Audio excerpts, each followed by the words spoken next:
Hi, what we have today is a Cox Communications mini box unboxing, and also we're going to install. This is pretty much a plug-and-play device. Basically, if you haven't heard, if you have Cox Communication in the New England area at least, they are shutting down the analog signal through the TV lines. That means the TVs that you plug directly to your coaxial cable will no longer function after, I think it's May 15th. They're going to encrypt that signal and force you to get a mini box. The first one, I guess, is free, and then it's like $1.99 after that. But it does allow you to access the menu, and it's all digital. So here's what's in the box. You get your easy setup guide, and also very easy instructions right here. There's only 4 steps to set it up. Okay, so first you here have your mini box. So we'll open that up. There is a desiccant in there. Do not eat. So on the back of the box, you can see you've got coaxial from the wall, coaxial to the TV.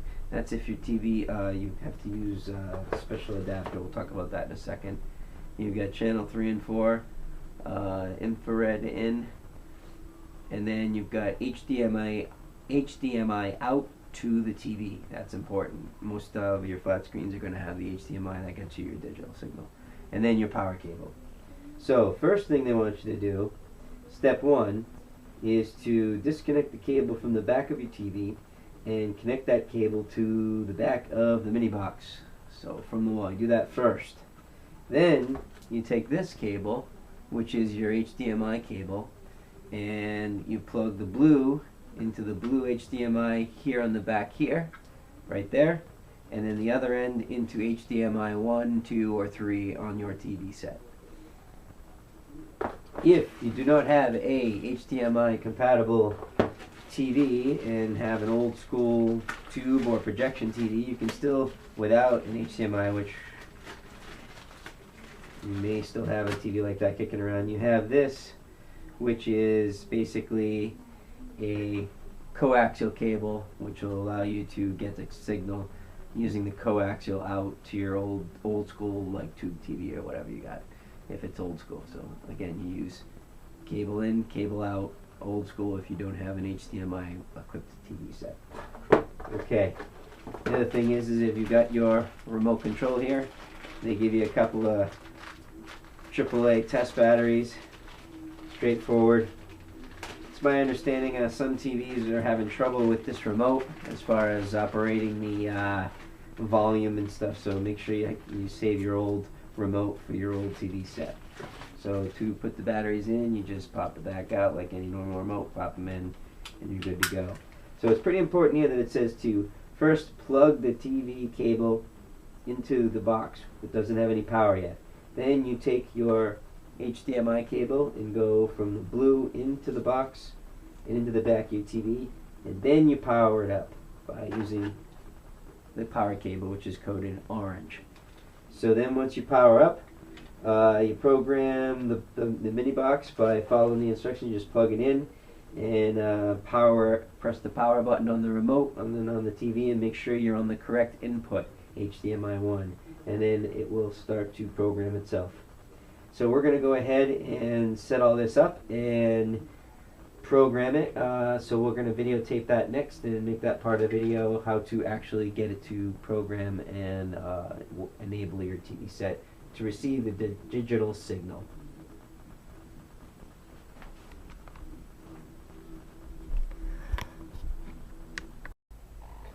So step 1, we're going to go ahead and take the coaxial cable from the wall and plug it into the first coaxial input on the box labeled cable from wall.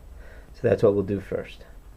We've now gone ahead and taken the blue HDMI cable and plugged it into the blue HDMI port on the Cox mini box. And then we're going to go ahead and take the other end and plug that into the input on the TV. Then we'll add power and set it up from there.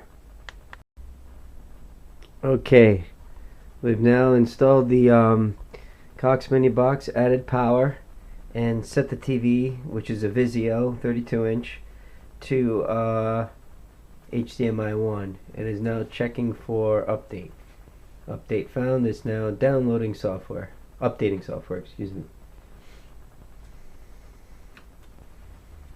While this is happening, you should see the mini box cable flashing. It means it's communicating.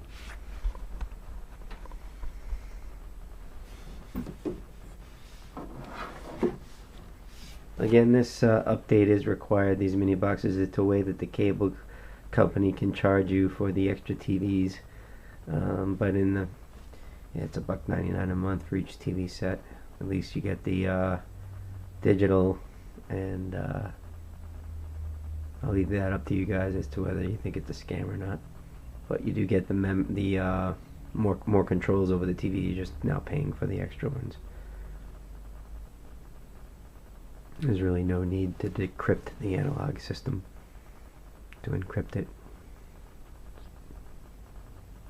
So we're almost done updating software.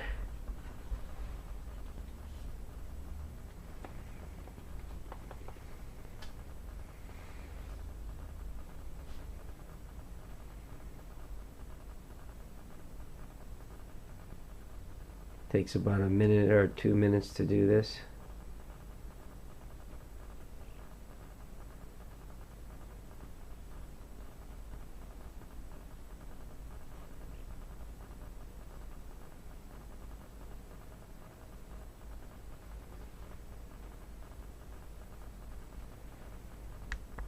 Okay, it says update complete. Now the mini box is rebooting.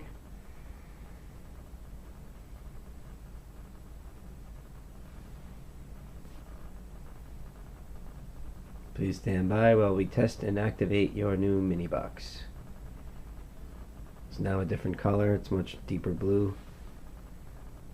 Connectivity test has passed. We're now checking for update again.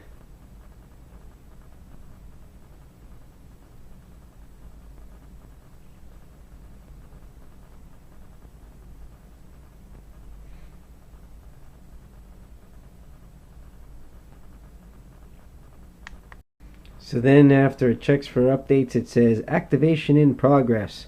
Your mini box is being activated. Please check back in about 10 minutes. So we'll see you in 10 minutes.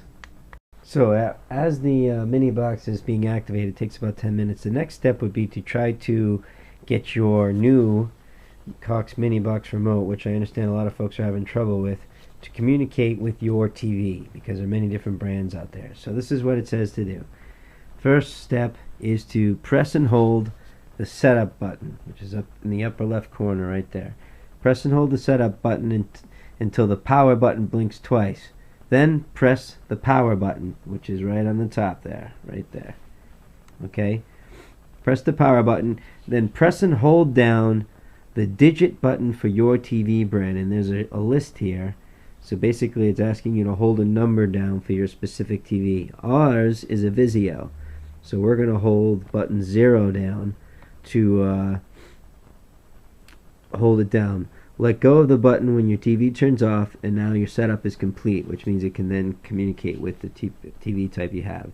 If you do not have one of the following TV types: Insignia, LG, Panasonic, Philips, Magnavox, Samsung, Sanyo, Sharp, Sony, Toshiba, or Vizio. If you've got another brand, then there are two other methods that you'd have to use, method B and C, which show you how to program your specific TV to this box.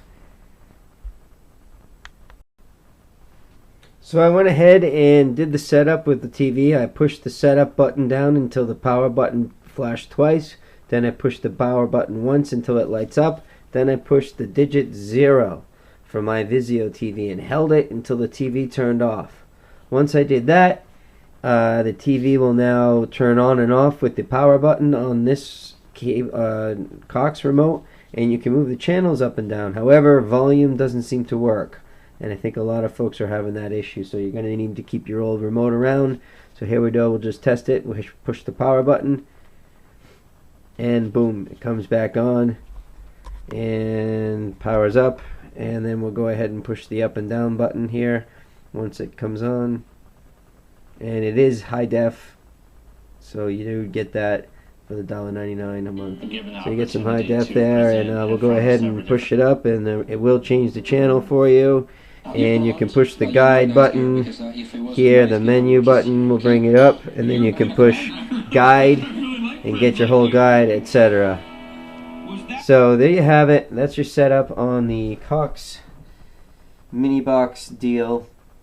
You kind of don't have a choice if you want to run, unless someone can come up with a workaround, but as of right now there isn't one. So for $1.99 you get your high def TV. I don't work for Cox, I have no affiliation to it. I just thought I would do a setup video to help those who are somewhat behind the curve on setting up TV sets.